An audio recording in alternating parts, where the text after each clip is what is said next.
everybody, and watching the Blu-ray Hunter. I'm the Blu-ray Hunter, Jonathan Moody. This is Blu-ray Hunter Reviews.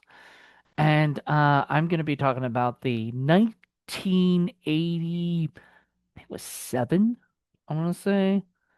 80.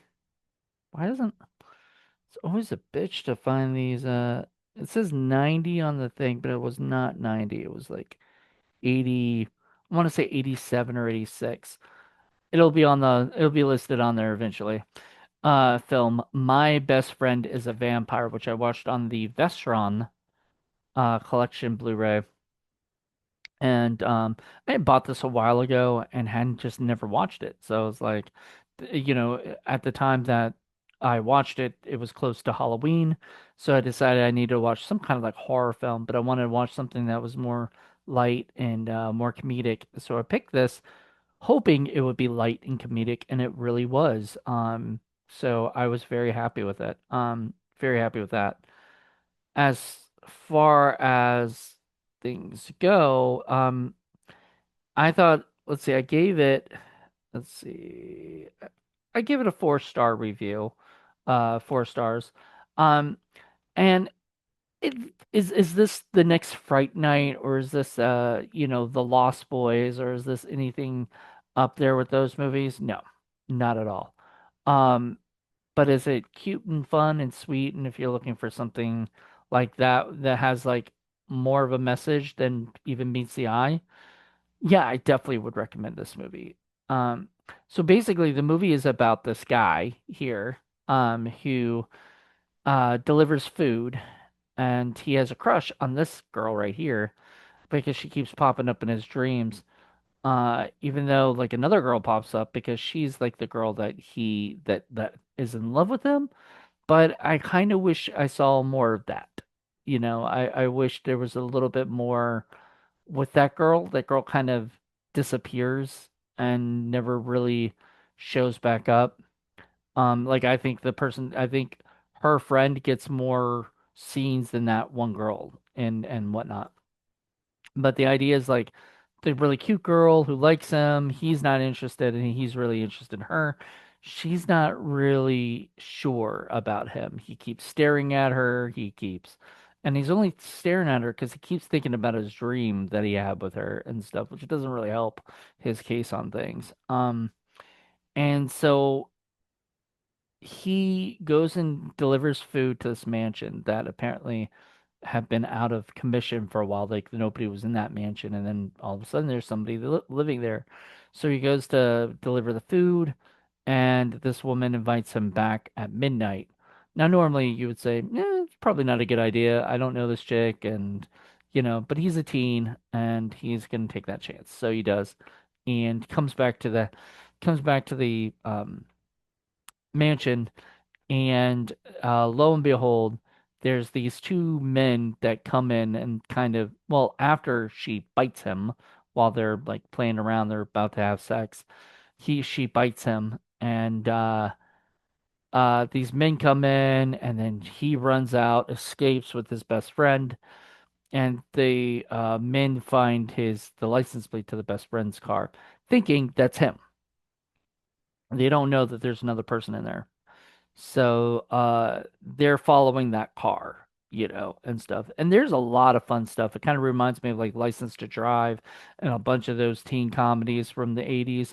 And there's a driving instructor who's like, seeing him do these wild stunts with the car, sideways and all that, trying to get away from the guy who's trying to kill the vampire, but she doesn't know he's even one at first. And then there's this other guy who's following him around because, by the way, I have to explain this. The mansion got torched and everything, and he thinks that the police are onto him because even though he didn't do it. Um, he was one of the people there or whatever, and he thinks that the guy's just framing him for he thinks is the husband of the woman who bit him. Turns out that that guy was a vampire hunter trying to hunt him, and it goes into these crazy like things. Like it was off the wall crazy, very funny, very. I don't know, just fun. Um, it's the idea sort of where I don't know if this was the initial plan. I know I listened to the an interview with the writer, and he was kind of talking about how he wanted to do like I was a teenage vampire because they never did that. They did I was a teenage zombie and I was a teenage Frankenstein or werewolf and I was a teenage Frankenstein. They never did I was a teenage vampire. So he wanted to do that. Then they cut that title and eventually came up with um I was a teenage or my best friend's a vampire. Um so anyway, he ends up kind of dealing with these people as well as figuring out who he is as a person, and he has to like learn to accept that he's a vampire, you know.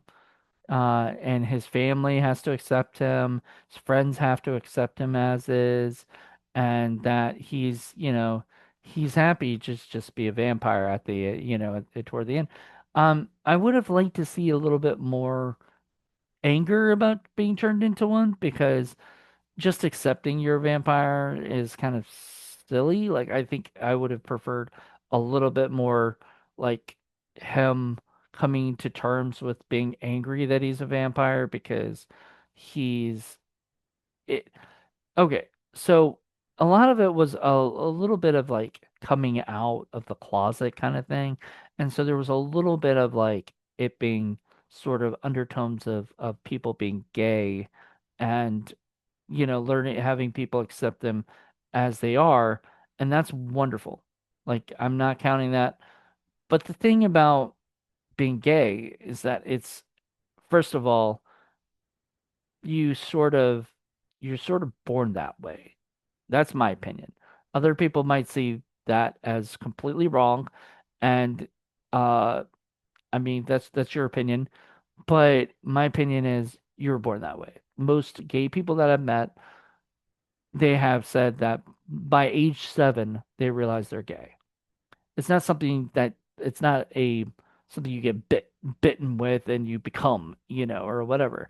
A vampire is completely different.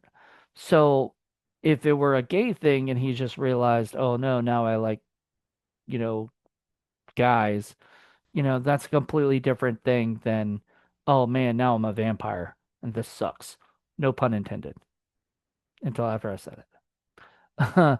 And so I was like, you know, I like I like that idea. I like that he has to learn this stuff. He has to, kind of accept who he is and everything like that. But I I I just wish there was a little bit more anger toward the fact that somebody turned him into something he originally didn't want to be. Nobody wants to be a vampire. Nobody's like, please bite my neck, turn me into one. Because it actually sounds like a sort of a boring life. You're there for centuries and no offense, but I want to grow old and one day die. Like I hate that sounds terrible, but like I don't want to die tomorrow, but I want to die someday, you know? Um and I don't want to so I don't know. Me personally, I feel like this needed a little bit more of that, but it didn't have that, which is fine. He kind of just accepts it pretty quickly. That's a really big flaw of mine for the movie, but you know, I mean, it's a comedy. It's a light comedy. It's there to just. This is a movie I could watch over and over again, and just sort of be happy with it, or whatever. So. Anywho, I'm gonna read you guys what's on the back, like the cool special features, and then I'm gonna talk to you about something else. So I hope you guys. I didn't want to go into too many spoilers. I'm not gonna tell you what happens at the end. It is the scene sort of stuff that happens toward the end. It's funny. It's cute. It's got great moments. I really liked her. I love the chase scenes with the cops. There are some things that I just really enjoyed. The mom and dad were fun. Kathy Bates is in the movie before her big, role in Misery, so there's some craziness to it. So here we go. Special features. audio commentary with the director, Jimmy Houston, and film historian Nathaniel Thompson.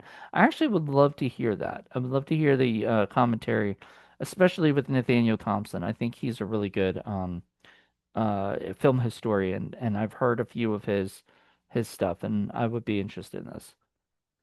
There's an interview, a most alternative lifestyle, a conversation with writer and associate producer Tab Murphy. That's what I watched. There's and production executive Ken Aguado. He's in it too. He talks too. And then Gabbing with Grimsdyke, an interview with actor Paul Wilson, and let's see, theatrical trailer, teaser trailers, and more. So it's really cool. Is there a reversible slip? I don't even know if there's a reversible slip for it. You get the movie itself right there. No reversible slip. So that's okay. Um, so there you go. Um, I really enjoyed the movie. I definitely highly recommend it, and I will watch it again. Um, it's definitely a movie I feel like can be watched. I don't know if I'd watch it like every year or anything like that, but I definitely watch it again. Like if I'm not feeling good or something, I just need something I've already seen, just take my mind off stuff. That would be what I watch. So today will be Monday, and this marks my first day going out to LA. So I will be out in LA for majority of a lot of times. I'm actually going to be doing like three or four more, no, two or three more episodes, like little videos before then. And then while I'm out there, I'm gonna try to do a bunch of videos showcasing my stuff in LA, going to different movie locations that I'm gonna check out, like Terminator 2. And I think I talked about that in another video. So I'm gonna try to do those, and then um, I may even do another. Uh, I had a movie, so I I did review a movie. So what I mean, I'm bringing out all my stuff. I'm bringing out my camera, my webcam camera, uh my what is it? My computer, you know, earphones, headphones, stuff like that. So I can still record stuff like little videos, hopefully. Hopefully I'll have my own room and I can just record little videos to get to kind of let let you guys know some like if I want to do a review of something or whatever, because I may be going out to a movie that's the new Richard Linklater movie. And my dad and I just watched Breathless. He had never seen it before. I think I'd seen it once before. And we watched it on 4K. And we're going to go see the new Richard Linklater movie, which is kind of like a fictionalized. Well, I mean, I don't know. It's supposed to be based on the making of Breathless and stuff. So we're going to probably watch that in the theater. When that happened at the Vista Theater, that's Quentin Tarantino's theater that he owns, that if you watch True Romance, that was the theater in True Romance. So I am super excited about it, but we got to get, we got to get so much done and everything. And I just want to get things situated. So we are doing those. Those will be out. And then, um, I mean, but I'm gonna also do some other videos.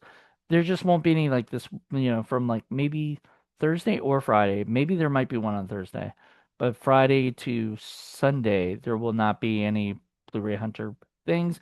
Go check my indie was it my Instagram page for the Blu-ray Hunter, because you will absolutely love. I'm gonna be taking pictures and definitely posting them there, maybe even a little bit of video footage that clips before I post them on here. And so I think next week will be like, you know, one through, Monday through Friday of, the trip, the LA trip, and whatnot. And we'll see how things go on that. But I'm super excited. I could even be more excited because there's so much going on. And I just and I also want to do a recap at some point and just talk about everything, how excited I was, all the things, because this is a really fun thing my dad wanted to do. So we're doing this together, and I picked it, you know. He asked me where I'd like to go, and I said Los Angeles, because I knew he hadn't really spent too much time there.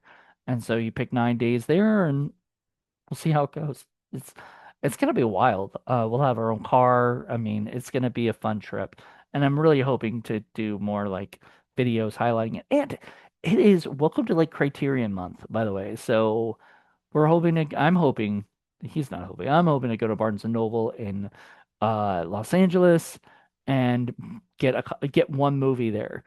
For me, that's a big thing. For my dad, he's like, why would you care about that? That's it's collectors, thing. That's a thing for collectors. I can say I got this movie there. Um, I don't know which one I'm gonna get yet. It's gonna be a 4K. Don't know which one yet. But I'm really excited. I can't wait. This is gonna be a lot of fun. If you guys do like this content, please subscribe. Please leave a like. Let me know. Comment below. Tell me what you guys think. Did you guys like My Best Friend is a Vampire? I mean, it's not a terrible movie. It's not the greatest, but it's not a terrible one. It's a cute little movie. I enjoyed it. I'd watch it over and over again, because but just not every year, just whenever I really needed to, or whatever. At least I know now I'd really, really enjoy it. So far I've loved every Vestron movie. So hope you guys enjoy this, and I'll talk to you later. Bye.